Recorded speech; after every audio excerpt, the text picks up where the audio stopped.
So now let's close the show off with Week 10. Let's take a look at Week 10 and give you my picks for the week that is to come. So we've now officially hit the halfway point of the NFL season. Like I said, 8 plus 10 does not equal halfway point. 18 times half of that is 9. So we officially hit the halfway point of the NFL season. So after last week's deja vu filled wackiness, Week 10 shouldn't be any different. Plenty of more trap games for playoff contenders, who are looking to bounce back from last week's trap.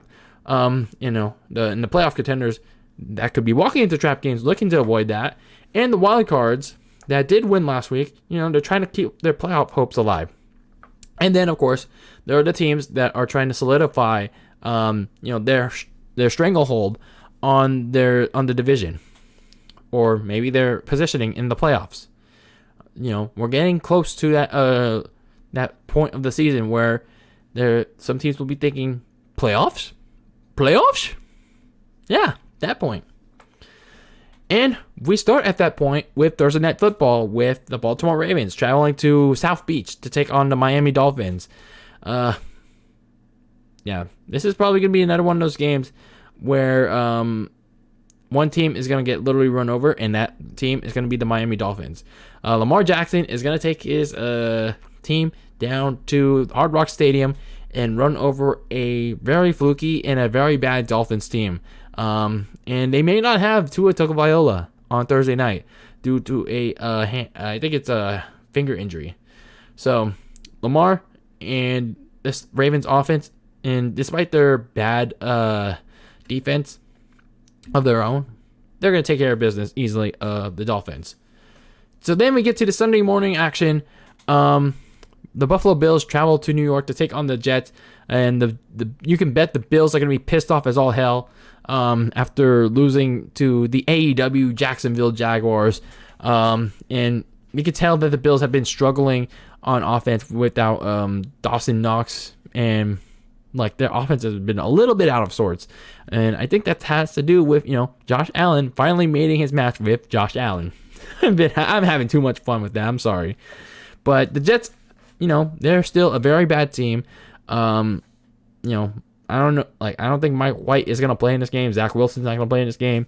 So it's probably going to be the Josh Johnson show, whatever his name is.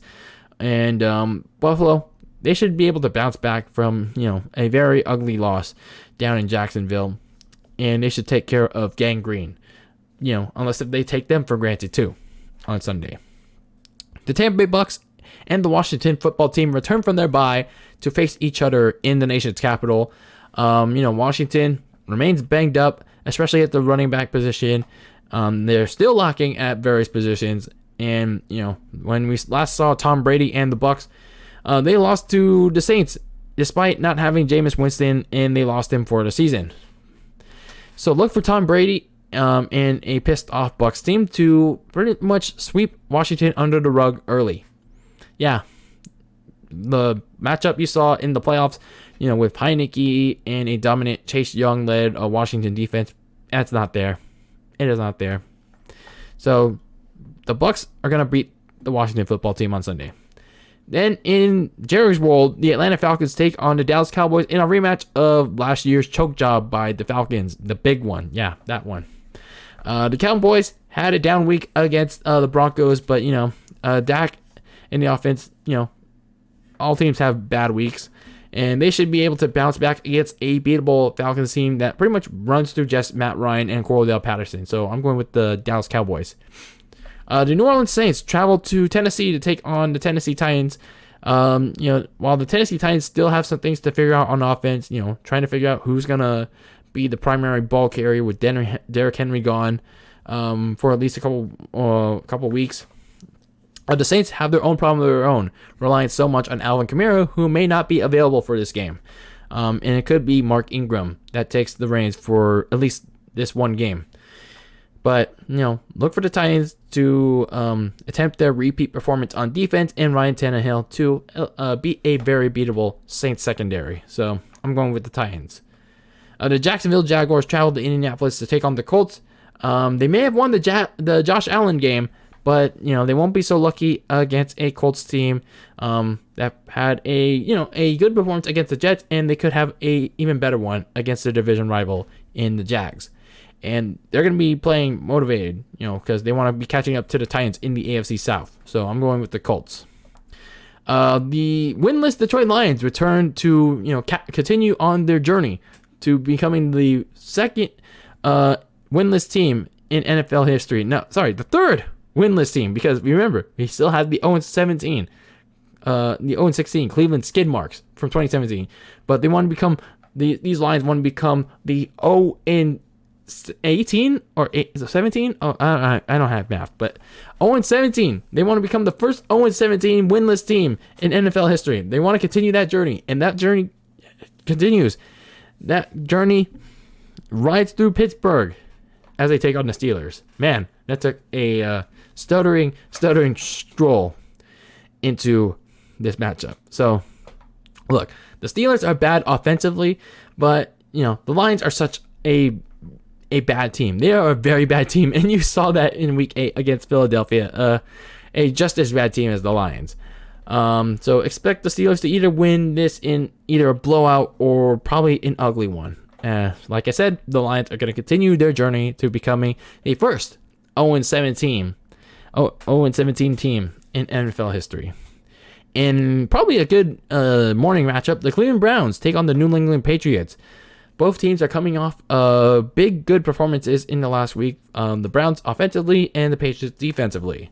I'm going to give a slight edge to the Patriots in this one due to their, their defensive resurgence. This is not to discredit Mac Jones, but I think the Patriots defensively, they've been doing the bulk of the work for the Patriots wins. But you never know with the Browns on offense. Without OBJ, they seem to do a lot better offensively. But Foxborough could still be scary for Baker Mayfield and the Browns. So I'm just gonna give New England a slight edge, but you never know with the Cleveland Browns. Then for the afternoon slate of games, the Minnesota Vikings travel to LA to take on the Chargers. Justin Herbert should eventually be able to get out of this funk. He looked fine in the Philadelphia game, but nothing like game changing or whatnot to get him back to his weeks 1 through 5 self. So this game against a beatable Vikings secondary should do that. You're just gonna have to try to put down Kirk Cousins, okay? So I'm going with the Chargers. The Carolina Panthers travel to Arizona to take on the Cardinals. They could have Kyler Murray back. They could also have the DeAndre Hopkins and AJ Green back for this game.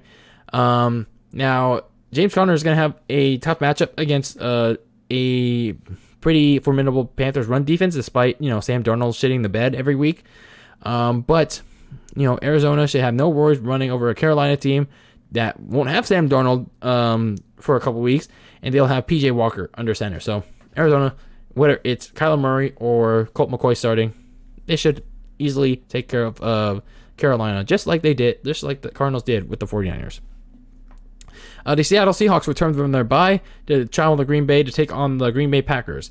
The Seahawks know that they're going to be getting Russell Wilson back this week from that finger injury, and they could possibly be getting back the running back Chris Carson, depending on how that neck feels. But what we don't know is whether or not Aaron Rodgers is going to be able to clear COVID protocols in time to play on Sunday. That said, if Aaron Rodgers is not there, Jordan Love could see more playing time against a not-so-good Seahawks secondary. But as we saw on Sunday against the Chiefs, also bad secondary, Jordan Love didn't take advantage of his first start opportunity. So we will see what happens, but your best bet is to bet on the Seahawks. So then in the Mile High, the Philadelphia Eagles travel to take on the Denver Broncos. The Broncos are probably going to continue their success against a a fluky Eagles defense. They got their running back attack of Javonte Williams and Melvin Gordon, and then Jerry Jeudy is back to lead the receiving attack and help out Teddy Bridgewater. Who, as long as he doesn't cost them the game, as long as he takes care of the football, the Broncos will win, and that Denver defense should be able to contain the Eagles running attack and Jalen Hurts. So I'm going with Denver in this game. And then in the Sunday night game, it's going to be a big one to determine who is going to get an edge in the AFC West title race. The Kansas City Chiefs go to Las Vegas to take on the Raiders in a big rematch from last year, which was a thriller of its own. It's going to be an interesting one. Both teams struggled last week. The Chiefs have been struggling a lot more offensively than the Raiders have. I'm going to go crazy. I'm going to roll the dice just like I would in Vegas and go with the Raiders. Yes. This is coming from a Niners fan. This is literally coming from a Niners fan. I am going with the Raiders to upset the Chiefs. And this just me, not me saying like, oh, I hate the Raiders, or like I'm still pissed off at the Chiefs for beating the 49ers. Like I'm just saying that, the Raiders don't have the talented quarterback in Patrick Mahomes. They only have Derek Carr. They don't have the talented receiver core with Travis Kelce or Tyreek Hill. They only have Hunter Renfrow and Darren Waller, and they just added Deshaun Jackson and all that. They also don't have the greatest secondary, but their secondary, I think it could be the key for the Raiders to win this game. Like their secondary is not like as worse as a Chiefs secondary or a Seahawks secondary. I mean, like we haven't seen them get blown out too badly. Like I don't know. But as long as Derek Carr makes good decisions with the football, he takes care of it, and he takes high risk, high reward throws. The Raiders, I think they can take control of the game. And if the defense can get to Patrick Mahomes against that offensive line that should be doing well for the Chiefs, but it's not, then the Raiders can pull off an upset on Sunday night at home in Vegas. So you can call me crazy, but I'm going with the Raiders. Yes, call me crazy on that. Then in the Monday night closer, the Monday night football game. NFL, why do you do this to me at this point in the season? The LA Rams take on the San Francisco 49ers. Why? If you thought last week's disaster piece was bad for San Francisco, just wait. Just wait until this week. And this is not me being pessimistic. This is being realistic. Just wait until this week, as Jimmy Garbage Fail and Elijah Mitchell get shut down by a Rams team that's going to be pissed off as all hell. Matt Stafford got pick six and intercepted and sacked multiple times.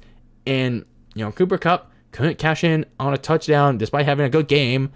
And pretty much that Rams offense could only net 9 points in the red zone. They're going to be pissed off as all hell from their own stinker against the Titans. And with the way the Niners are playing right now, do you think that they have any chance to beat the Rams? And sure, we swept their asses for the last 2 seasons. Yes, we get that. But back then, we had a good secondary. We had a good front seven. We don't have that, aside from Nick Bosa. And, Fred Warner is having a mid. He's having a mid year.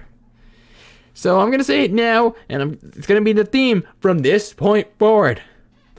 On Monday, and the rest of the way, for as long as Kyle Shanahan remains coaching like this for the 49ers, for as long as Jimmy Garbage Fail is the quarterback of the 49ers, for as long as this defense, this secondary, sucks major donkey dick, the San Francisco 49ers will and forever will play West Coast good old-fashioned Bears football, John, guaranteed. Yeah, Bears football in the West Coast. My God. Have we really become the Chicago Bears of the West? Have we? Like, why do this to us? Why do the gods do this to us? Anyway, that was my recap of the picks of week 10 of the NFL season. Those are my picks. Let me know what your picks are, however you can. And man, talking about that Monday night football game, previewing it made me feel something. But anyway, let me know how your picks are. Any way you can, when it's the comments on YouTube or like comments on social media when the post for the episode goes up. Okay. All right.